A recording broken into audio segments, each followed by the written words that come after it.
വീട്ടമ്മയുടെ 2 പവൻ സ്വർണ്ണമാല പൊട്ടിച്ചെടുത്ത കേസിൽ മകനെയും മറ്റൊരാളെയും പോലീസ് പിടികൂടി. കാഞ്ഞിരപ്പള്ളി പോലീസ് സ്റ്റേഷൻ പരിധിയിൽ കാളകെട്ടിയിലാണ് മോഷണം നടന്നത്.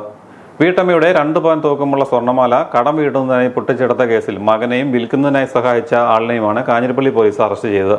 തീക്കോയി മരാമറ്റത്തിൽ ടോജൻ കുര്യൻ, അരുവിത്ര ചേലബീര് മുഹമ്മദ് ഷംഷാദ് അൽത്താഫ് എന്നിവരെയാണ് അറസ്റ്റ് ചെയ്തത്. ഓഗസ്റ്റ് 12 ഉച്ചയ്ക്ക് 3 മണിയോടെ വീടിനകത്ത് വെച്ച മകൻ അമ്മയുടെ കഴുത്തിൽ കിടന്ന മാല പൊട്ടിച്ച് ഓടി രക്ഷപ്പെടുകയായിരുന്നു. പൊട്ടിച്ച മാല 2ാം പ്രതിയുടെ സഹായത്തോടെ ഇരാറ്റുപേട്ടയിലുള്ള ധനകാര്യ സ്ഥാപനത്തിൽ പണയം വെച്ച് പൈസ വാങ്ങിയ ശേഷം പുതിയ മൊബൈൽ ഫോണും ബാക്കി തുക കടം വീട്ടാനുള്ളവർക്ക് നൽകുകയും ചെയ്തു. തുടർന്ന് കൂട്ടുകാരുമൊത്തം മദ്യപിക്കുകയും ചെയ്തു. മുൻപും 1ാം പ്രതി വീട്ടിൽ നിന്നും ഭീഷണിപ്പെടുത്തി സ്വർണ്ണാഭരണങ്ങളും എടുത്തുകൊണ്ടുപോയി വീട്ടിട്ടുള്ളയാളാണ്.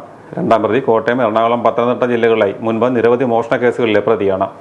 കോട്ടയം ജില്ലാ പോലീസ് മേധാവി സാബു മാത്യു KM IPSന്റെ നിർദ്ദേശാനുസരണം കാഞ്ഞിരപ്പള്ളി ഡിവൈഎസ്പി റോജോ P ജോസഫിന്റെ മേൽനോട്ടത്തിൽ Kanjirappally police inspector CK Manoj, sub inspector Varsha Madhu, SI-മാരായ രംഗനാഥൻ, മനോജ്, ASI-മാരായ അജീബുദ്ദീൻ, സീന, ഓമന, SCP ശ്രീജ്, CPO-മാരായ ബിനു TK, ഹോംഗാർഡ് ബൈജു എന്നിവരടങ്ങിയ സംഘമാണ് പ്രതികളെ പിടികൂടിയത്.